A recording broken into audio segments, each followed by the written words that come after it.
دوستو، ہم سب کا بحیثیت مسلمان فرض بنتا ہے کہ ہم اپنے آپ کو اسلامی تاریخ سے آگاہ رکھیں۔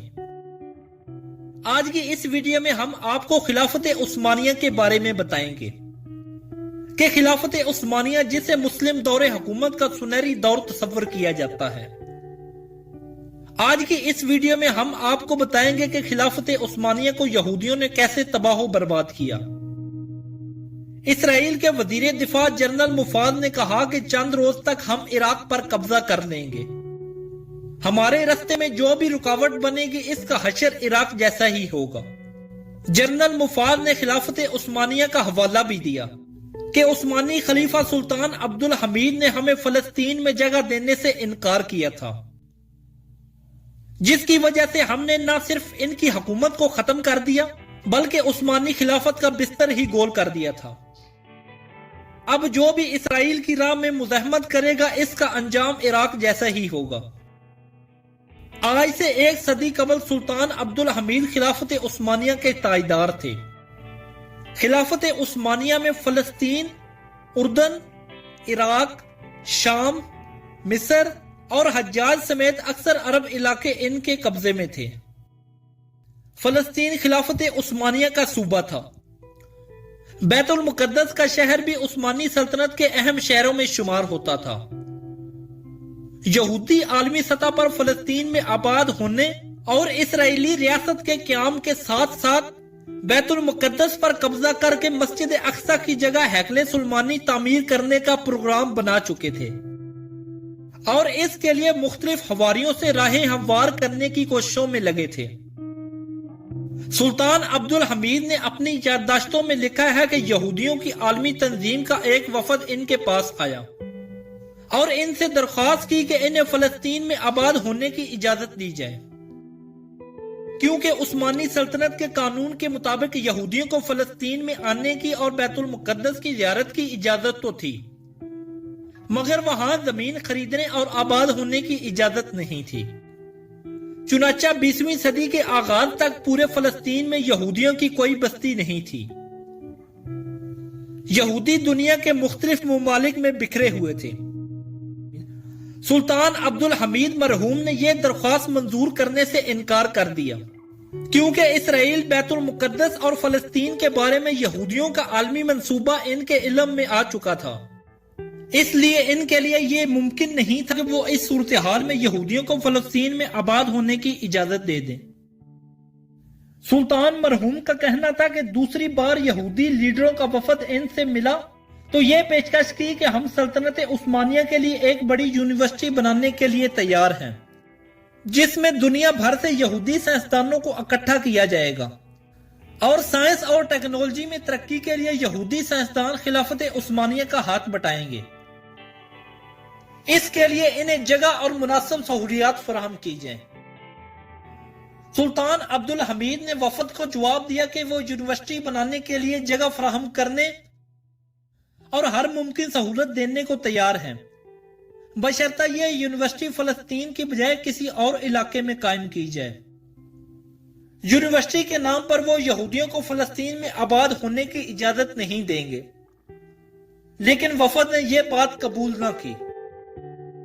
سلطان عبدالحمید نے لکھا کہ تیسری بار یہودی لیڈروں کا وفد پھر ان سے ملا اور یہ پیشکش کی کہ وہ جتنی رقم چاہے انہیں ادا کی جائے گی، مگر صرف یہودیوں کی ایک محدود تعداد کو فلسطین میں آباد ہونے کی اجازت دیں۔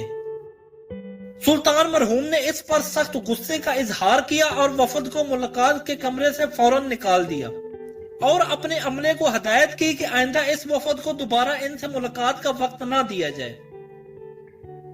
اس کے بعد ترکی میں خلافت عثمانیہ کے فرما روا سلطان عبدالحمید مرحوم کے خلاف سیاسی تحریکیں شروع ہو گئی اور مختلف الزامات کے تحت عوام کو ان کے خلاف بھڑکا کر ان کی حکومت کو ختم کرا دیا گیا۔ چنانچہ حکومت کے خاتمے کے بعد انہوں نے بقیہ زندگی نظر بندی کی حالت میں بسر کی اور اسی دوران یہ مذکورہ یادداشتیں تحریر کی۔ سلطان عبدالحمید مرحوم ایک باغیرت اور باخبر حکمران تھے، جنہوں نے اپنی ہمت کی حد تک خلافت کا دفاع کیا اور یہودی سازشوں کا رستہ روکنے میں ہر ممکن کوشش کرتے رہے۔ لیکن ان کے بعد بننے والے عثمانی خلفا کٹپتلی حکومت ثابت ہوئے، جن کی آڑ میں مغربی ممالک اور یہودی اداروں نے خلافت عثمانیہ کے خاتمے کے ایجنڈے کی تکمیل کی، اور 1922 میں خلافت کا خاتمہ ہو گیا۔ ترکوں نے عرب دنیا سے لا تعلقی اختیار کر کے ترک نیشنلزم کی بنیاد پر سیکولر حکومت قائم کر لی، جبکہ مکہ مکرمہ کے گورنر حسین، جو اردن کے موجودہ حکمران شاہ عبداللہ کے پردادا تھے، خلافت عثمانیہ کے خلاف مسلسل بغاوت کر کے عرب خطے کی آزادی کا اعلان کر دیا۔ انہیں یہ چکمہ دیا گیا کہ خلافت عثمانیہ کے خاتمے کے بعد ان کی خلافت عالم اسلام میں قائم ہو جائے گی، مگر ان کے ایک بیٹے کو عراق اور دوسرے بیٹے کو اردن کا بادشاہ بنا کر ان کی عرب خلافت کا خواب سبوتار کر دیا۔ حجاز مقدس پر آل سعود کے قبضے کی راہیں ہموار کر کے حسین شریف کو نظر بند کر دیا گیا، جنہوں نے باقی زندگی اسی حالت میں گزاری۔ اس دوران فلسطین پر برطانیہ نے قبضہ کر کے اپنا گورنر بٹھا دیا، جس نے یہودیوں کو اجازت دے دی کہ وہ فلسطین میں آ کر جگہ خرید سکتے ہیں اور آباد ہو سکتے ہیں۔ چنانچہ دنیا کے مختلف ممالک سے منظم پروگرام کے تحت یہودیوں نے فلسطین میں آ کر آباد ہونا شروع کر دیا۔ وہ فلسطین میں جگہ خریدتے اور اس کی دگنی قیمت ادا کرتے۔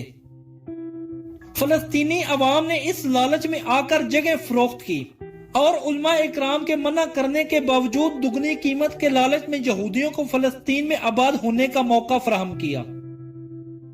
اس وقت عالم اسلام کے سربراہ علماء اکرام نے فتویٰ جاری کیا کہ یہودی فلسطین میں آباد ہو کر اسرائیلی ریاست قائم کرنا چاہتے ہیں اور بیت المقدس پر قبضہ ان کا اصل پروگرام ہے، اس لیے یہودیوں کو فلسطین کے زمین فروخت کرنا شرعاً جائز نہیں ہے۔